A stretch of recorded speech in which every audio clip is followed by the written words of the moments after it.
하나님의 말씀 제가 봉독해 드립니다. 요한복음 3장 16절 말씀입니다. 하나님이 세상을 이처럼 사랑하사 독생자를 주셨으니 이는 그를 믿는 자마다 멸망하지 않고 영생을 얻게 하려 하심이라. 기도하겠습니다. 사랑하는 하나님의 그날, 예수 그리스도를 보내신 그날, 우리가 주님을 찬양하며 주님을 축하하며 주님께 영광 돌리기 원합니다. 하나님, 우리의 모든 것들이 하나님으로 말미암아 만족하게 하시고 하나님으로 인해 기뻐하며 하나님으로 인해 즐거워하며 하나님으로 인해 감사가 넘쳐날 수 있도록 역사하여 주시옵소서. 하나님, 이 부족한 종의 주 앞에 말씀을 가지고 섰습니다. 부족한 종의 모습은 감추시고 오직 예수 그리스도의 영광만이, 오직 예수 그리스도의 복음만이, 말씀만이 선포될 수 있도록 역사하여 주시옵소서. 예수님 이름으로 기도드렸습니다. 아멘.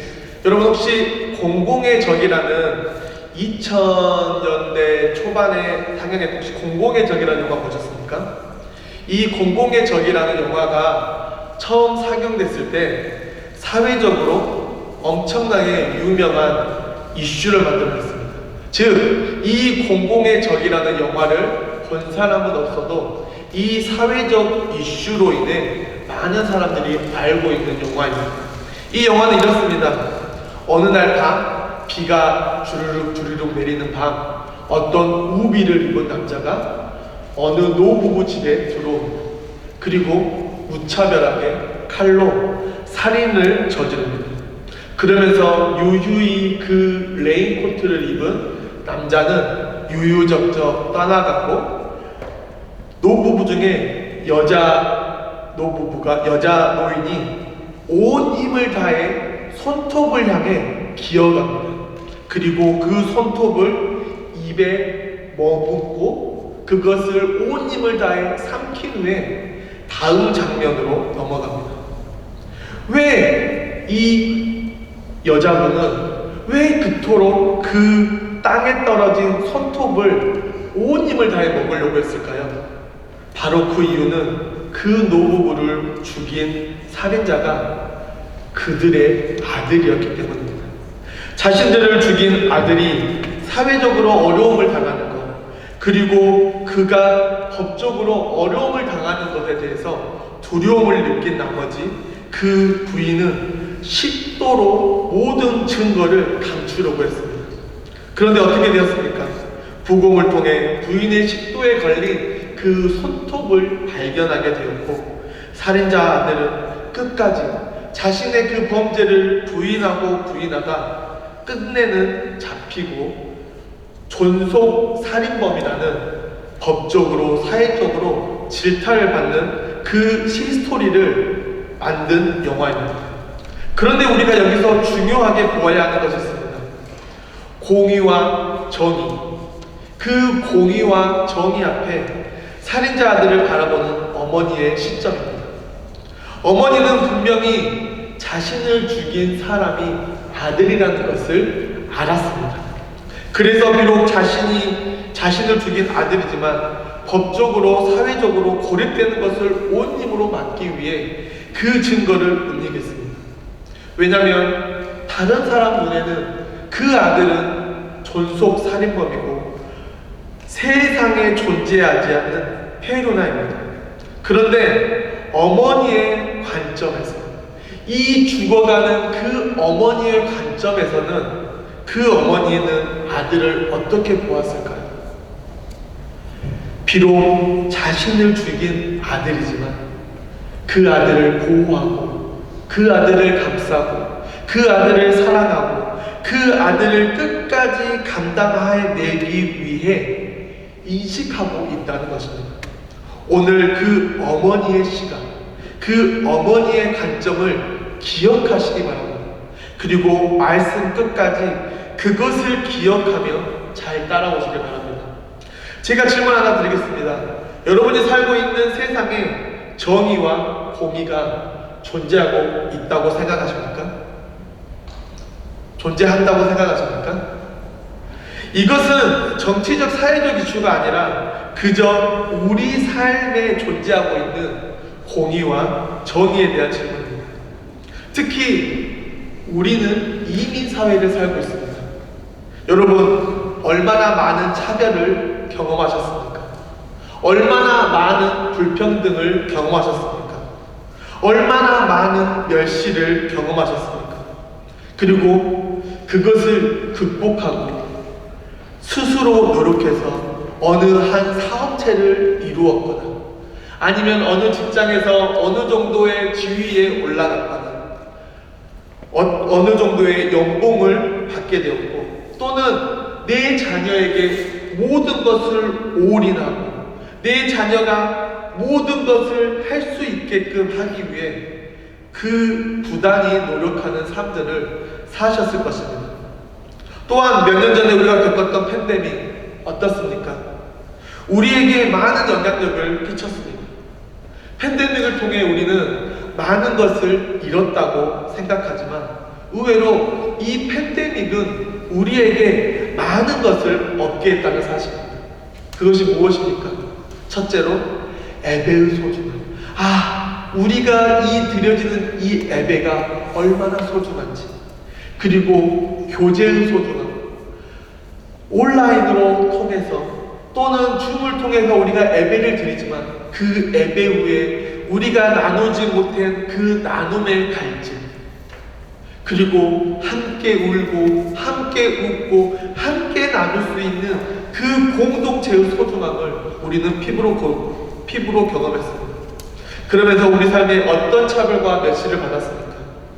세상은 우리를 명분과 공의와 정의라는 이름으로 우리를 통제했습니다. 격리했습니다. 대의를 위한 희생이라는 인식을 만들었습니다. 그런데 지금 그때를 생각하면 우리는 이런 질문을 던질 수 있습니다.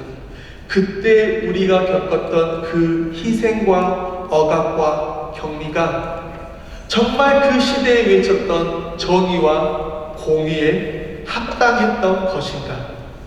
혹시 내가 속한 집단의 이익을 위한 행위이고 주장이 아닐까? 우리가 한번 생각해 보자는 것입니다. 그러면서 지금 사회적으로 부각되는 이슈가 무엇입니까? 흑백 논리입니다. 너는 맞고 나는 틀리고, 나는 맞고 너는 틀리다는 주장입니다. 왜 이 시대는 그런 논리를 펼칠까요? 결국 우리의 이익에 대하여 그것들이 대변해주고 우리가 그 지키고 있는 그 기득권을 지키기 위한 수단입니다. 그래서 많은 사람들이 이런 말을 씁니다. 케이스 바이 케이스. 무슨 말이죠? 상황과 환경과 관점에 따라 다르게 해석할 수 있다는 것입니다. 케이스 바이 케이스가 어떤 누군가에게는 기득권과 이익, 그리고 정의와 공의이지만 어떤 누군가의 케이스 바이 케이스는 억울함이고 차별이고 멸시라는 사실을 우리는 반드시 기억해야 합니다.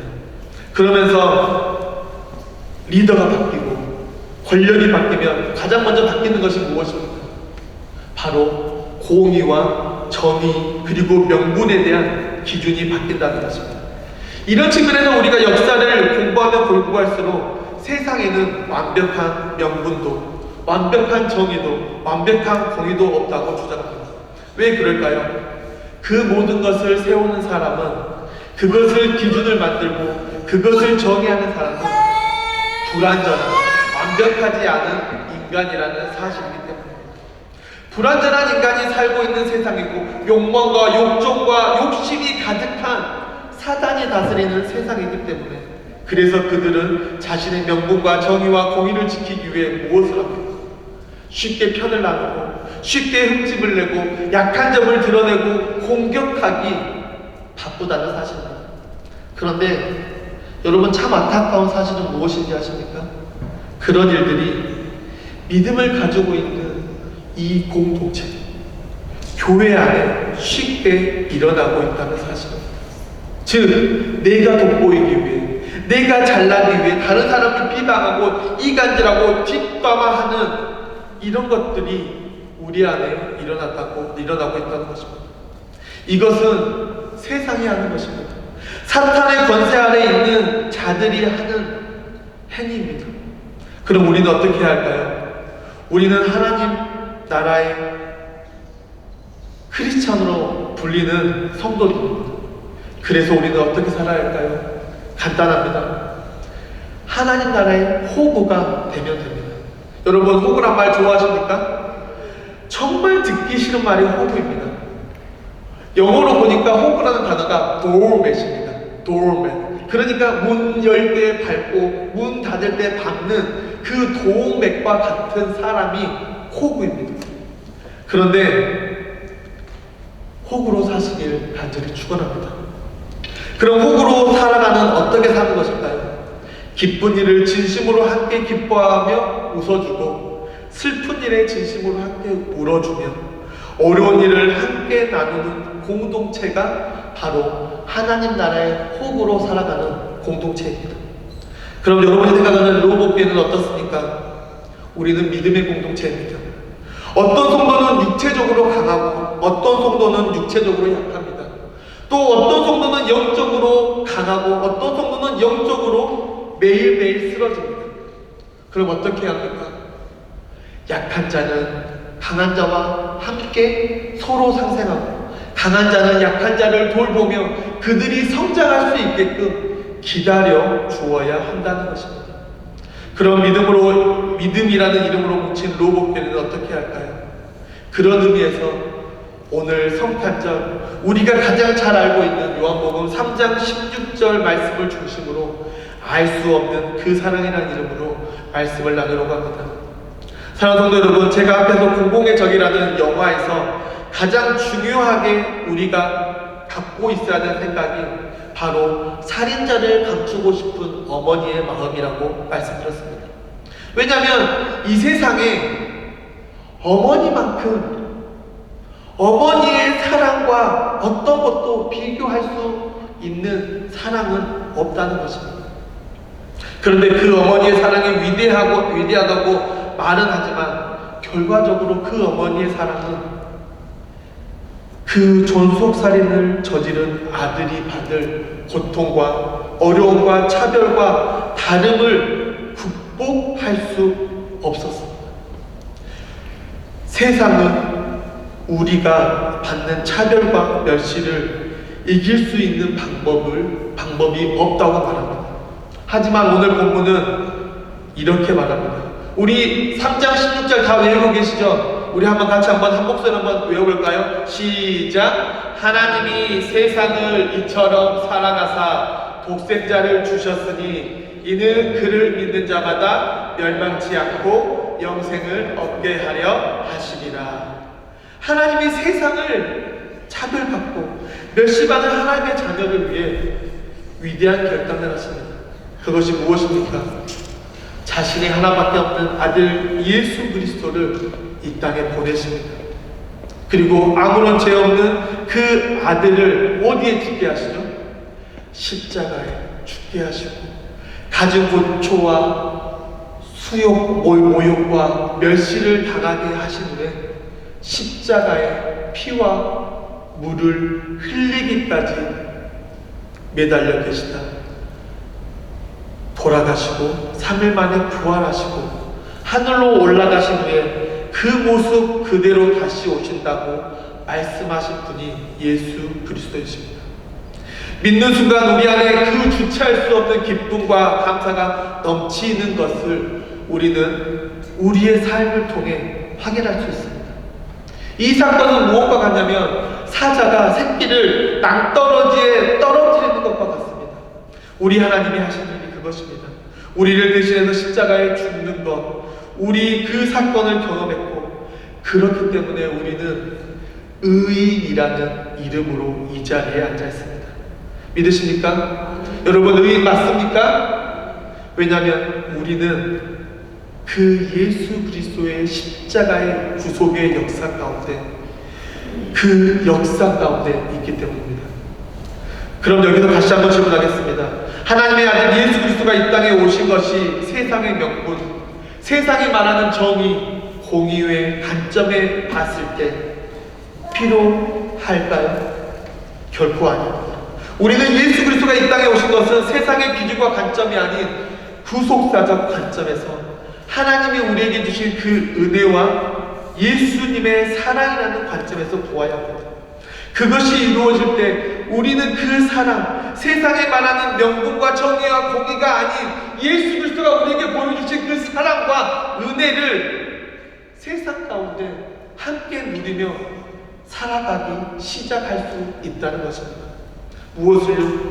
세상의 모든 사람들에게 하나님이 보내주신 아들 예수 그리스도가 필요하다는 그 사실, 그분의 은혜가 필요하다는 그 사실, 그분의 사랑이 필요하다는 그 사실을 우리는 아직 모르고 있다는 것입니다.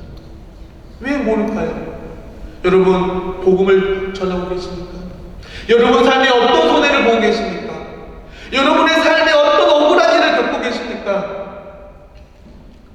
사랑하는 성도 여러분, 하나님이 이 땅에 오신 이유는 우리만 사랑하고 우리만 은혜 받는 것이 아니라 복음의 시작을, 복음의 나눔을 실질적으로 하나님 나라의 호구가 되는 삶을 통해서 살아 움직여야 한다는 사실입니다. 그럴 때에 아모스 5장 24절에 오직 정의를 물같이 공의를 마르지 않는 강같이 흐르게 할지어다, 이 말씀이 이해되고 이 말씀이 인식되고 우리 삶의 변화가 시작되는 것입니다. 매일매일 누군가의 실수, 잘못, 모자람을 찾는 사람이 아니라 이제 누군가의 장점을 발견해주고 어떤 누군가가 실수하고 잘못했을 때에 그것을 감싸주고 그것을 스스로 깨달을 수 있도록 격려하고 조언하고 기도하는 것, 그것이 하나님 나라의 호구로 살아가야 한다는 성도들의 삶이라는 것입니다. 이것이 오늘 본문 요한복음 3장 16절에 말씀하고 있는, 우리에게 진짜 하나님이 우리에게 말씀하시고자 하는 사실이라는 것입니다. 하나님은 세상을 사랑하십니다. 아니, 세상을 살고 있는 하나님 나라의 백성을 사랑하셨습니다.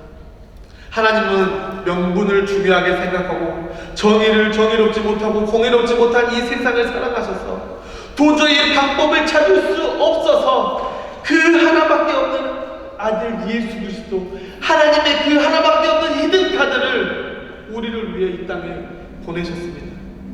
말씀을 준비하면서 이 본문 한 절을 묵상하면 묵상할수록 참 마음이 아팠습니다. 왜요?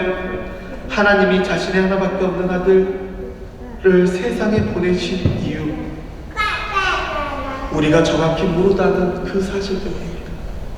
아니, 조금 더 정확히 설명하면 우리는 하나님의 사랑을 알고 있는데 문제는 왜 그 사랑을 나누지 못하고 전하지 못하고 왜 그들을 위해 손해보지 못하며 그 사실이 아프다는 것입니다. 지금 우리가 살고 있는 세상, 불평등과 억압과 울분이 가득하지만 그보다 더 억울하고 고통스러운 이유는 세상을 사랑하셔서 하나뿐인 아들 예수 그리스도를 이 땅에 보내신 그 하나님의 마음, 그 하나님의 마음을 우리가 실천하고 하지 못하고 있다는 그 사실입니다. 그런데 그것을 저도 느낍니다. 특히 언제 느끼냐? 쇼핑몰을 가보십시오. 쇼핑몰에 들어가는 순간 여러분을 맞이하는 것이 무엇입니까? 커다란 트리 밑에 산타 할아버지가 앉아서 사진 찍으세요, 연말인데 즐기셔야죠 하면서 뭐라고 인사하죠? 해피 할러데이, 해피 할러데이. 예수님이 빠진 선물을 주고받는 날, 정말 슬픈 현실입니다. 얼마 전에 유튜브에서 빅피쉬라는 다큐멘터리를 보았습니다. 그 내용은 어떻게 유럽이 부자가 되었느냐, 근데 그 부자가 된 비결이 바로 물고기였습니다. 그리고 물고기를 찾다 보니 우리가 살고 있는 이 신대륙도 발견하게 되었습니다. 그런데 로마 시대에 이 물고기는 어떻게 사용되었습니까? 나는 그리스도인입니다. 예수 크리스토스 테우 히오스 솔데 익두스 예수 그리스도 하나님의 아들 구세주. 그들이 그 익두스라는 것을 통해 스스로 예수 그리스도의 제자라는 사실을 밝혔고, 그들은 그 로마의 억압과 어려움 가운데서도 복음을 지키기 위해 스스로 그들과 나누고 예수 그리스도의 사랑을 실천했습니다. 그런데 우리의 삶은 어떻습니까? 차에 입덧을 붙이고 다니고 목걸이에 십자가는 달고 다니지만 여러분의 삶을 통해서 어떻게 예수 그리스도가 보입니까? 아직도 정의와 공의라는 지성과 이성의 이름으로 메리 크리스마스, 성탄절이 아닌 해피 할로데이. 도대체 왜 희생을 위한, 구원을 위한 탄생의 날이 왜 이렇게 변했습니까? 혹시 우리의 책임이 아닐까요? 오늘 성탄절에 참여하신 여러분에게 묻습니다. 여러분의 정체성은 무엇입니까? 너의 정체성은 무엇입니까? 아니, 우리의 정체성은 무엇입니까? 어느 정신병원에 환자가 찾아왔습니다. 이 사람은 자신이 게이라고 생각합니다. 그래서 의사가 물었습니다. 환자분, 언제 당신이 게이라고 느끼기 시작하셨습니까? 예, 강아지 때부터요. 웃을 일이 아닙니다. 심각합니다. 처음에 정체성에 문제가 있을 때 우리는 그 문제를 인식해야 하는데 우리는 어떻게 했습니까? 에이, 이러다 말겠지. 그래, 우리만 예수님의 이 탄생을 기뻐하고 우리만 이 예수 그리스도의 탄생을 축하하고 우리만 나누면 되지. 그것이 이렇게 바뀌지 않았을까요? 우리도 모르는 사이에, 우리가 인식하지 못한 사이에 정체성은 혼란이 시작되었습니다. 우리의 정체성은 하나님이 우리를 이처럼 사랑하사, 그런데 성탄절에 사랑이 빠지고 희생이 빠지고 나눔이 빠지고 그저 해피 할로데이가 돼버리기 시작했습니다. 하나님이 세상을 이처럼 사랑하신 하나님과 전혀 상관없는 사랑을 말합니다. 이것이 문제입니다. 우리가 지금 아무런 의미 없는 사랑을 이야기하고 있다는 것입니다. 그럼 하나님이 세상을 이처럼 사랑하신 그 하나님의 사랑과 지금 우리가 하고 있는 이 사랑의 차이가 무엇입니까? 우리의 사랑은 기브 앤 테이크입니다. 내가 10,000원을 줬으면 10,000원을 받기 원하고, 내가 100불을 줬으면 100불을 받기 원하는 그것이 우리의 사랑입니다. 그래서 하나님의 사랑을 이해하지 못하는 것입니다. 하나님이 세상을 이처럼 사랑하는 독생자를 주신 것, 그것은 어떤 대가나 어떤 보상이나 어떤 리워드를 원하는 것이 아니라 그저 우리를 사랑하신, 그리고 그대로 세상에 나아가 살으라는 하나님의 명령인데 우리는 하나님의 사랑조차 기브 앤 테이크로 간주하고 있지는 않습니까? 그래서 요즘은 사랑을 나누는 것이 참 어렵습니다. 사랑한다고 나누려고 하면 무엇이라고 하는지 아십니까? 왜? 나에게 뭐 뜯어먹을 거 있을 것 같아서 도리어 의심하게 묻습니다. 예전에 매주 토요일마다 마켓 전도를 했습니다. 자그마한 물티슈를 만들어 전도를 하면 믿는다고 거절하신 분도 있고 받으면 기뻐하신 분도 있지만 어떤 분들은 이렇게 말합니다. 왜 이런 거 나눠줘요? 또 교회인가 보네. 참 XX 하는 격려와 칭찬의 말도 듣지만 때로는 욕을 먹기도 합니다. 그래서 요즘 MZ세대들 사이에서는 이런 말을 합니다. 순수한 마음은 돼지고기, 소고기는 대가가 따르는 법이다. 소고기는 비쌉니다. 그런데 돼지고기는 부담 없습니다. 소고기를 사주는 사람에게는 반드시 내가 무언가를 해줘야 할 것 같고, 내가 무언가를 갚아야 할 것 같고, 내가 무언가를 주어야 할 것 같습니다. 그래서 여러분, 비싼 밥 사주는 사람들 의심하십시오.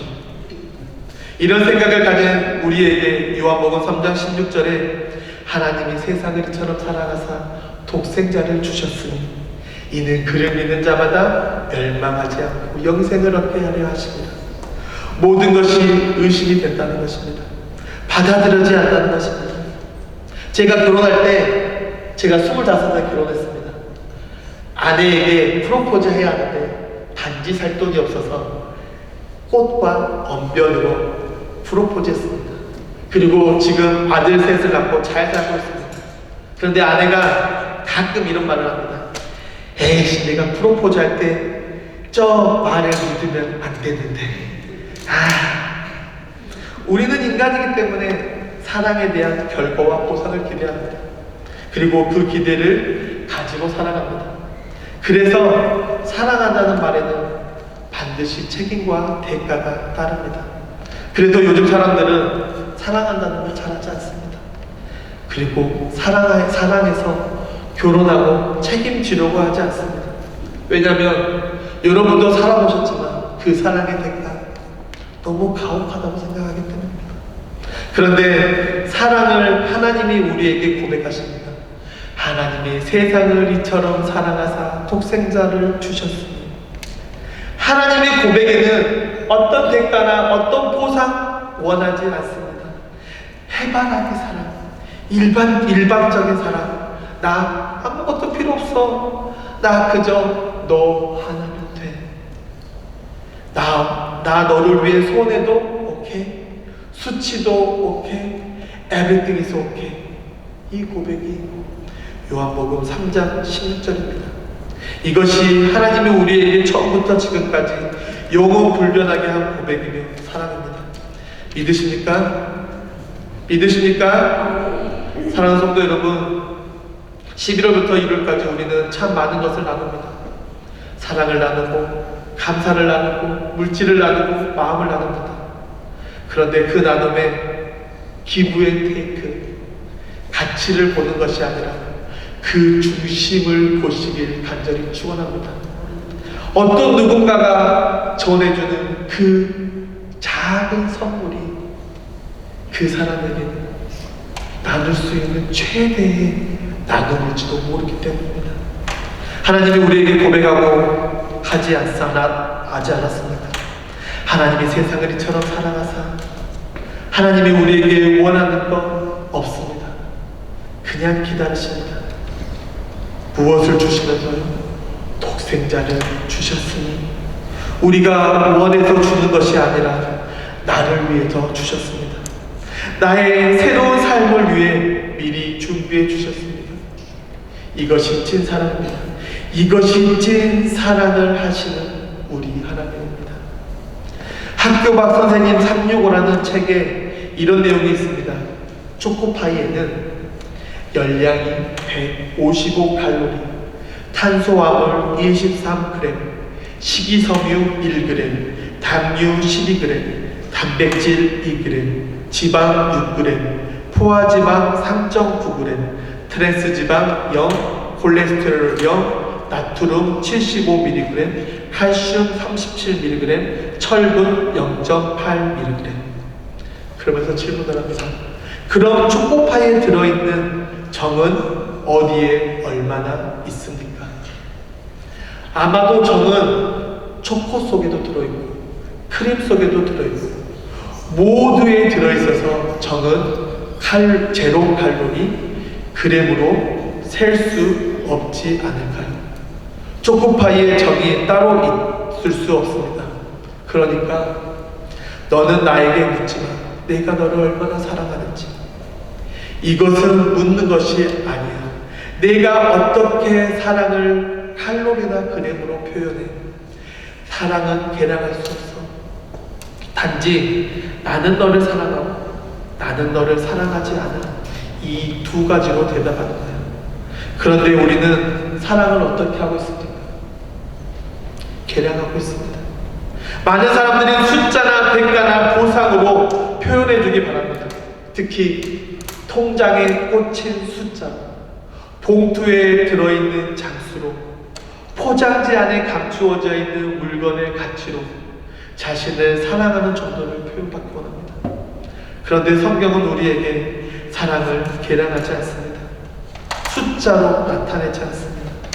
요한복음 13장 1절, 6월절 전에 예수께서 자기가 세상을 떠나 아버지께로 돌아가실 때에 다 이룬 줄 아시고 세상에 있는 자기 사람들을 사랑하시되 끝까지 사랑하시느니라. 아멘. 요한복음 3장과 13장의 사랑을 이렇게 표현합니다. 이처럼 사랑하사 한없이 끝까지 사랑하사.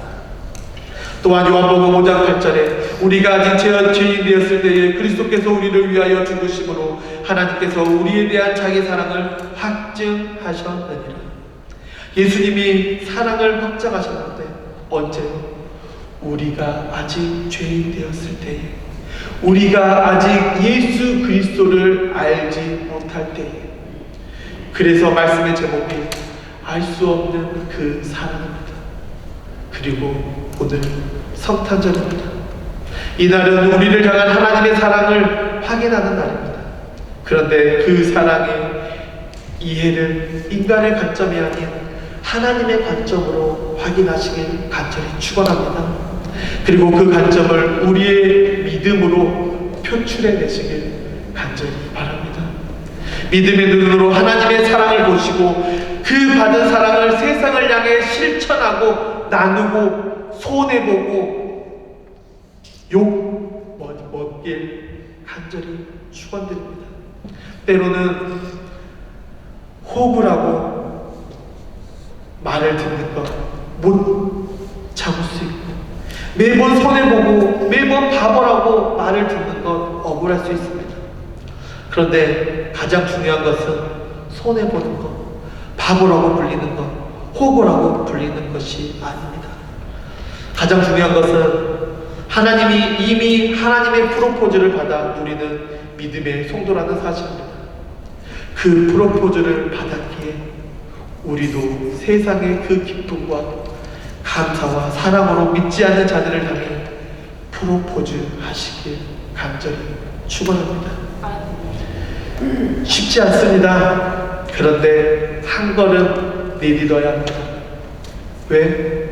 우리가 먼저 받았고, 우리가 먼저 누렸고, 우리가 먼저 그것을 실천하고 있기 때문입니다.